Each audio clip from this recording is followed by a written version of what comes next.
Mitos y leyendas de nuestra América. ¿Me acompañas?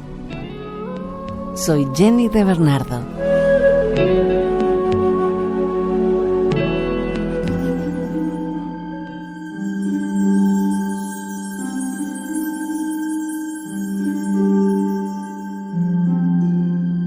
Leyenda del corazón del cielo en Guatemala. Cuentan los indios quechíes de Cobán que el Tzultaca es el dios del maíz, es el dios de las alturas, de las profundidades, de la abundancia, de los animales. También es el señor del cerro, el dueño del mundo. Los indígenas pocomchíes de la región también le llaman Cajal Yuk Kixcab, que tiene el mismo significado. El Tzultaca siempre ha vivido en una cueva y continúa viviendo en las cuevas y en los cerros de la Alta Verapaz. Tenía una hija llamada Canapó que se dedicaba a los oficios domésticos y, como una buena muchacha, también le gustaba tejer y bordaba en sus tejidos todos los acontecimientos del día. La hija del Tzultaca era la luna. Todos los días pasaba cerca de su casa Xbalanque, que era el sol, y quien trataba de impresionarla porque se había enamorado de ella. Para que se diera cuenta de que era un hombre muy importante, pasaba todos los días cerca de la casa llevando como presa un venado. Cada vez que la señorita Luna veía pasar al sol, se sentía impresionada y comentaba que ese hombre era un buen cazador. Un día le dijo a su papá que para ella aquel hombre era muy atractivo y que estaba seguro que él también le correspondía con el mismo atractivo que ella sentía por él. El padre le respondió a su hija: hay que tener mucho cuidado con ese hombre. Puede ser engañoso, pero debemos analizarlo en alguna forma hasta que estemos seguros que su actitud es sincera. Enseguida dijo a su hija que el agua del nixtamal, donde se cuece el maíz, tirara en el camino por donde acostumbraba pasar el sol.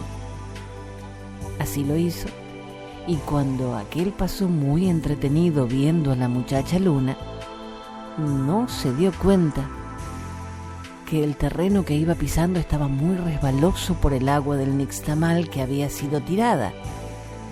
Se resbaló y cayó.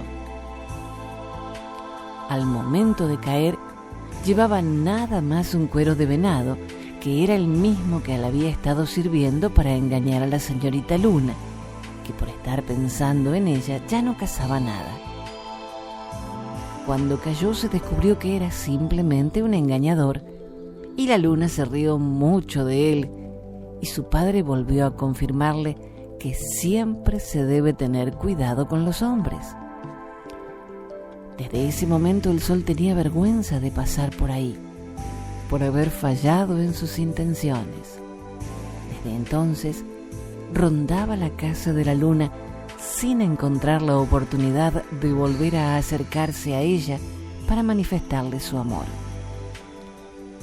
Cuando el sol cayó al suelo, también cayó una semilla de tabaco, y esta semilla germinó, naciendo una planta que creció y a la que llegaban muchos colibríes para saborear el néctar de sus flores. Al ver esto, el sol aprovechó la oportunidad para hablar con el colibrí y le pidió le prestara su plumaje para utilizarlo y así poder acercarse hasta la casa de la señorita Luna. El colibrí al principio no quiso acceder, pero después de tantos ruegos, el sol lo convenció, ofreciéndole envolverse en unas hojas de ceiba, y sólo así le prestó su plumaje. El sol se puso el plumaje y se convirtió en un colibrí, y se fue a parar sobre la planta de tabaco donde la señorita Luna lo vio. Lo estuvo viendo durante todo el día, Y ese día fue cuando apareció el sakché en los tejidos que la luna hacía, representando la planta de tabaco. Cuando había pasado bastante tiempo y ella había bordado ese motivo en su tejido, llamó a su padre y le dijo que le gustaba mucho ese pajarito que estaba sobre la planta y que lo quería. El sultaka dijo a su hija que lo iría a cazar con su cerbatana, con la cual disparó al colibrí con suavidad y solamente se desmayó. El pajarito cayó al suelo y él lo recogió y lo trajo a su hija, quien lo introdujo en la jícara donde guardaba los hilos que le servían para tejer. Cuando el pajarito volvió en sí dentro de la jícara, se sentía muy incómodo y empezó a piar. Ella lo tomó entre sus manos y cuando terminó de tejer, se lo puso sobre su huipil.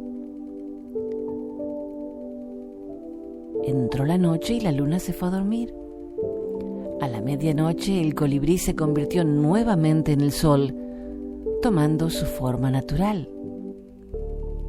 Al ver esto la luna se asustó, pero estaba muy contenta de ver nuevamente al sol.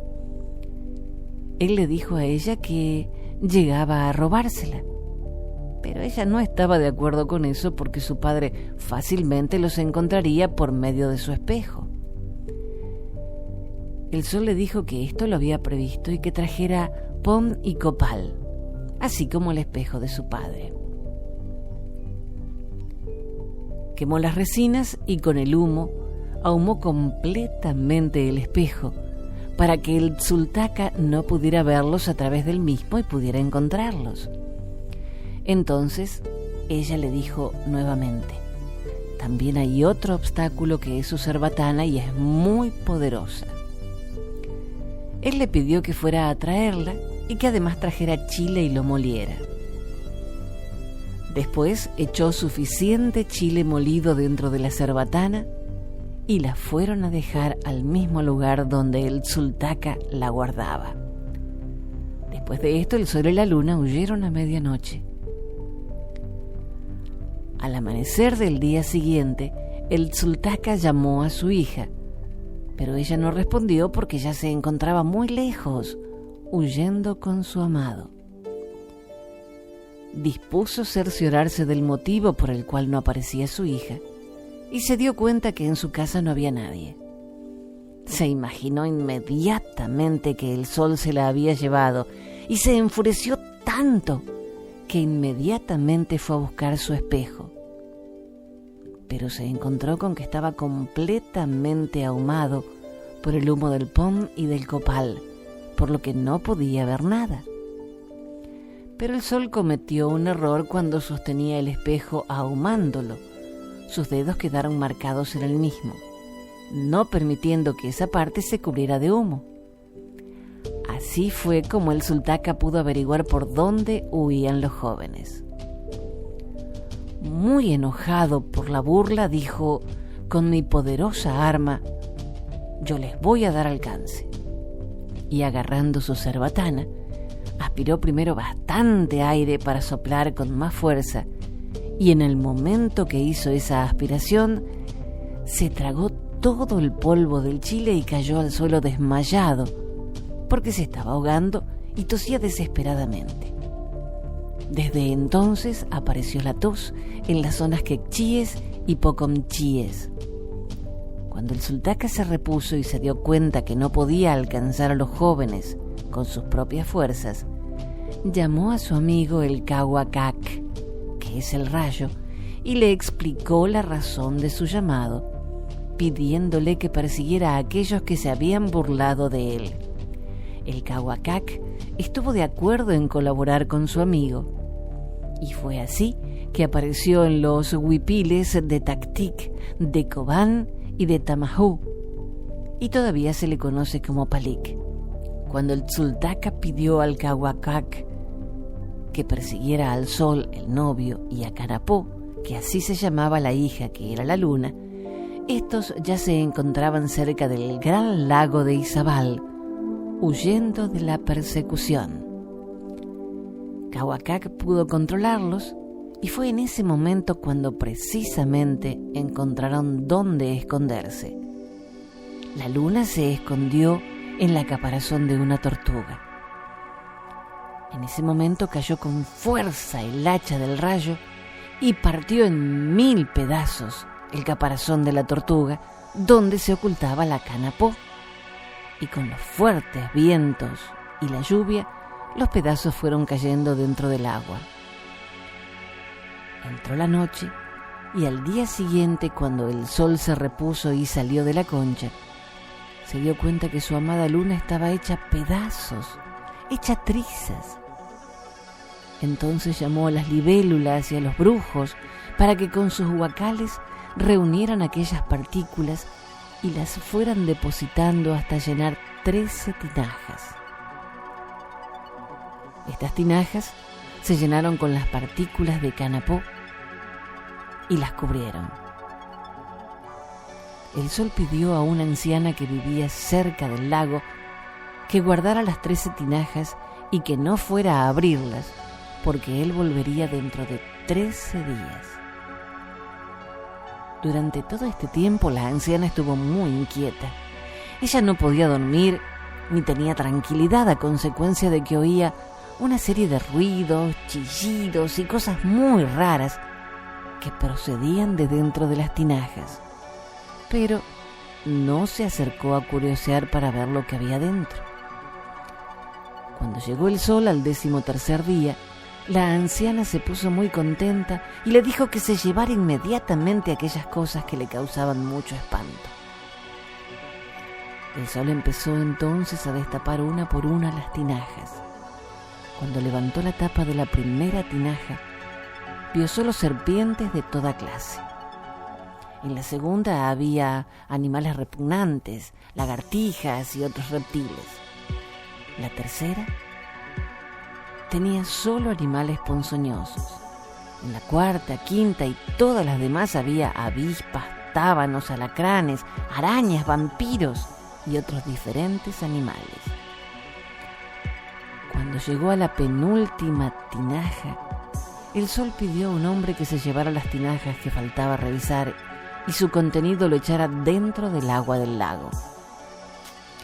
Pero este hombre tenía curiosidad por ver el contenido de las tinajas y en el camino abrió una de donde salió una serpiente grande, venenosa y con aspecto de tener 4 fosas nasales, que lo asustó y del susto salió corriendo. Y el contenido de las tinajas se fue regando sobre la superficie de la tierra hasta que se regaron todos los animales que iban a ser lanzados al gran lago.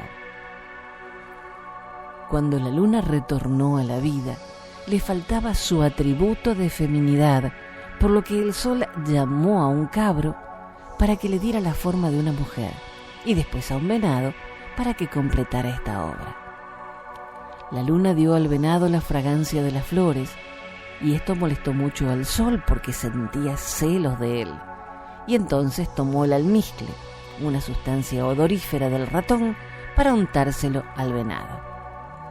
Después, complacido por lo que había hecho, tomó la mano de su amada luna y se la llevó al cielo como esposa. Ahora, allá en el cielo, vive el sol que alumbra de día, con Canapó, que es la misma luna que alumbra de noche.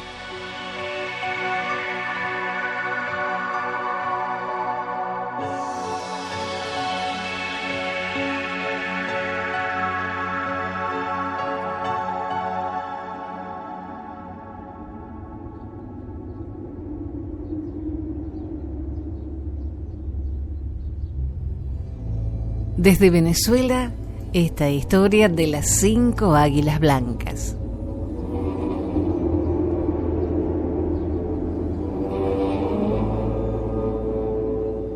Según la tradición de los mirripuyes de los Andes venezolanos, fue Caribay la primera mujer. Era hija del ardiente de Sué, el sol, y la pálida Chía, la luna. Vivía en armonía con la naturaleza, considerada la protectora del bosque. Imitaba el canto de los pájaros y jugaba con las flores y los árboles. Una vez, Garibay vio volar por el cielo 5 águilas blancas y se enamoró de sus hermosas plumas. Fue entonces tras ellas, atravesando valles y montañas, siguiendo siempre las sombras que las aves dibujaban en el suelo. Llegó al fin a la cima de un risco, desde el cual vio cómo las águilas se perdían en las alturas. Garibay se entristeció e invocó a Chía, y al poco tiempo pudo ver otra vez a las 5 hermosas águilas. Mientras las águilas descendían a las sierras, Garibay cantaba dulcemente.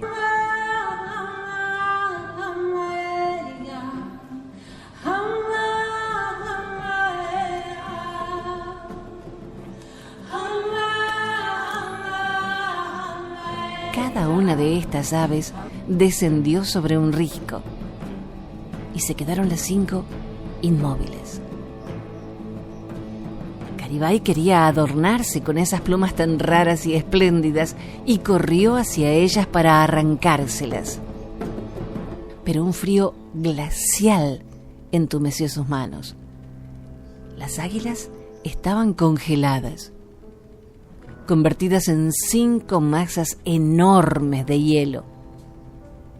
Entonces, Garibay huyó aterrorizada. Poco después, la luna se oscureció y las 5 águilas despertaron furiosas y sacudieron sus alas, y la montaña toda se engalanó con su plumaje blanco. Este es el origen de las Sierras Nevadas de Mérida. Los 5 elevados riscos siempre cubiertos de nieve. Las grandes y tempestuosas nevadas son el furioso despertar de las águilas, y el silbido del viento es todo lo que quedó del canto triste y dulce de la joven Garibay.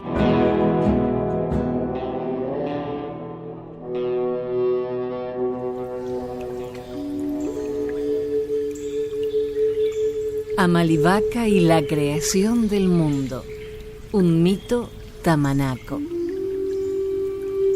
Se dice que hace mucho tiempo hubo una gran inundación. Amalivaca, el creador, salió entonces a recorrer el mundo en una canoa con su hermano Bochi y las 2 hijas, y fueron reparando los daños del diluvio. La inundación lo había tapado todo. Había destruido las casas, arrancado los árboles, los habitantes se habían ahogado y flotaban troncos y animales por todas partes. Mientras recorrían la zona, vieron que solo había quedado viva una pareja de humanos que se había salvado trepando a la cordillera frente al río hasta alcanzar la altísima roca Tepumereme. Cansados y asustados después de muchos días, ya creían que iban a morir cuando vieron que se acercaba una canoa. Cuando Amalivaca y los suyos llegaron a la roca Tepumereme, el poderoso dios dibujó las figuras del sol y la luna. En ese mismo instante, empezó a rehacer el mundo ayudado por su hermano y sus sobrinas. Se instalaron en una caverna en la montaña.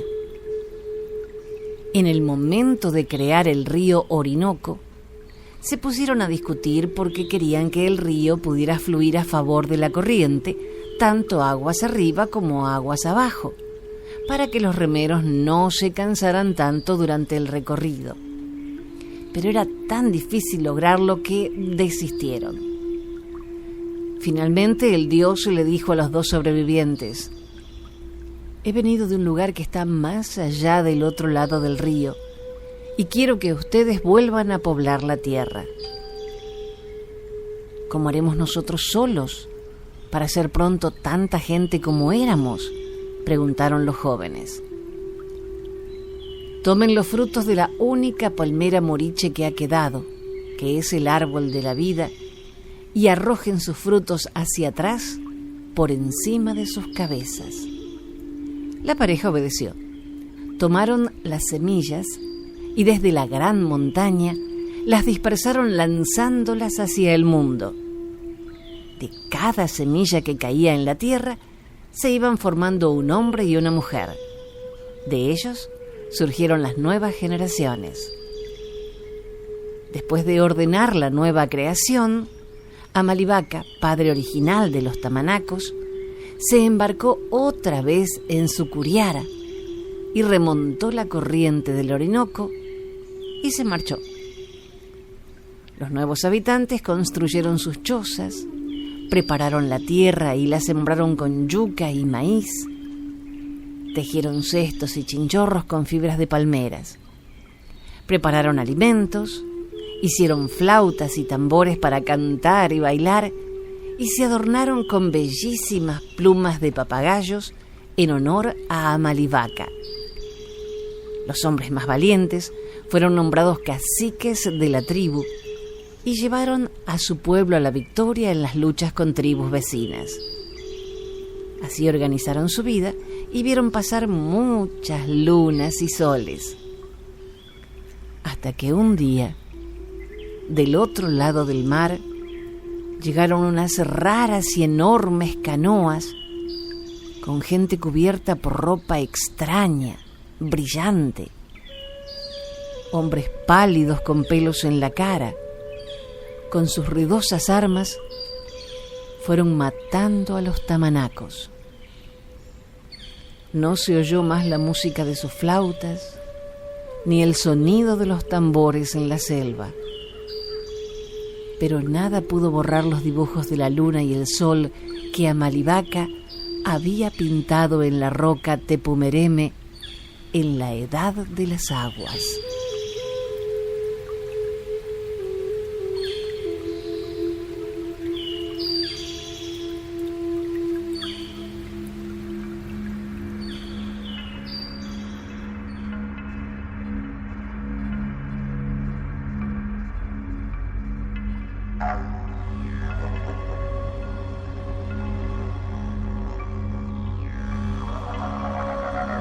Esta leyenda mocoví nos cuenta acerca del origen de la luna.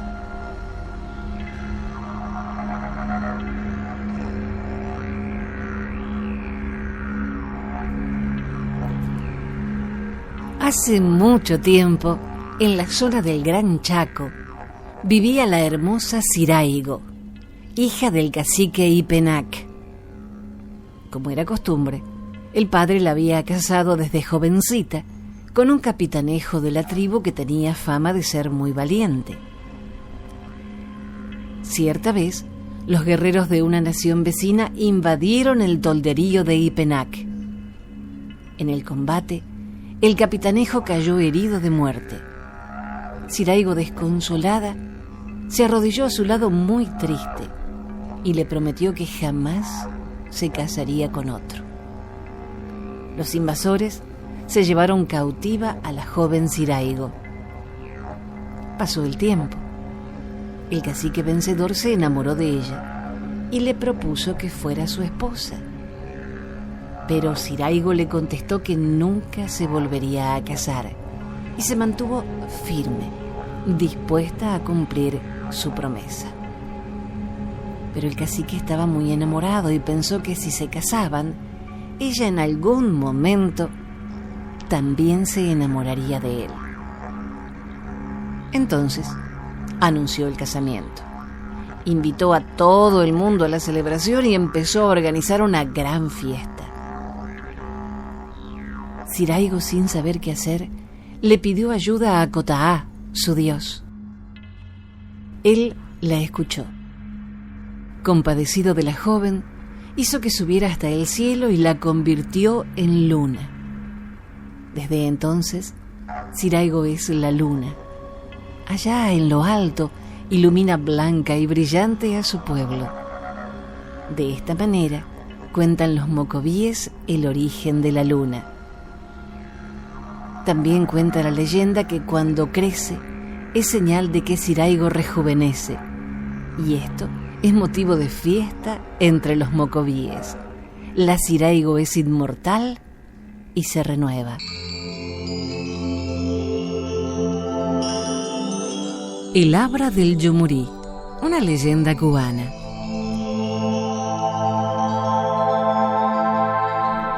En la zona que hoy conocemos como la provincia de Matanzas, vivió un joven cacique que se encontraba celebrando con todos los de su tribu el nacimiento de su primera hija, a la cual llamaron Coalina.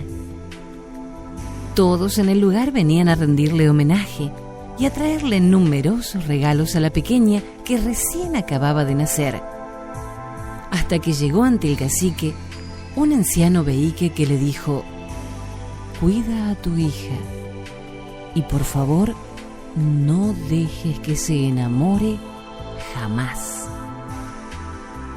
El tiempo fue pasando y Coalina fue creciendo y poniéndose cada vez más hermosa, tanto que ya estaba llamando la atención de los jóvenes indios del caserío. Mas su padre, recordando la profecía dicha por el viejo veíque, se la llevó a una cueva situada en una de las montañas que rodean el valle Yumurí. La fama de la belleza de la muchacha creció tanto que llegó hasta donde hoy conocemos como la provincia de Camagüey, donde por aquel entonces vivía un joven llamado Nerey, el cual, al saber de la belleza de la joven que habían tenido que llevar a la cueva de las montañas, se enamoró tanto de ella que hasta el sueño perdió. Solo pensaba en ir a verla. Un día, el joven Nerey no aguantó más y decidió partir. Dejó su gente para ir en busca de su amada. Él viajó enfrentándose a todo obstáculo que se le ponía en el camino, hasta que luego de su largo viaje llegó a las cercanías de la tribu de Coalina. Una vez allí, se informó del paradero de la muchacha, y cuando estuvo al entrar a la cueva, la tierra tembló. Pero eso no fue impedimento para él. Cuando ambos se vieron, ya era de noche, y ella, al verlo, comenzó a sentir los primeros síntomas del amor. Y cuando él se le acercó, ella miró hacia una montaña cercana, donde vio al anciano veíque de blancos cabellos que le sonreía.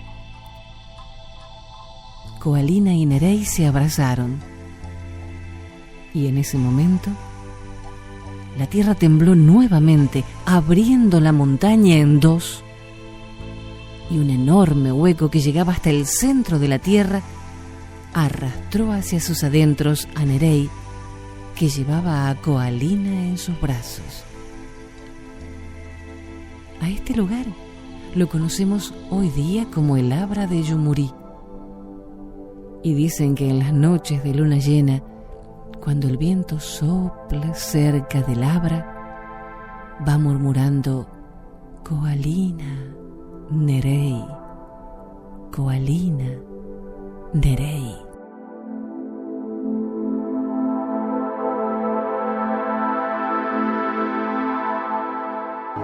Dijo un escritor y humorista alemán: la memoria es el único paraíso del que no podemos ser expulsados. Recordemos entonces estas tradiciones de nuestra tierra para no olvidar nuestras raíces y seguir construyendo nuestros castillos. Gracias por la compañía. Soy Jenny de Bernardo.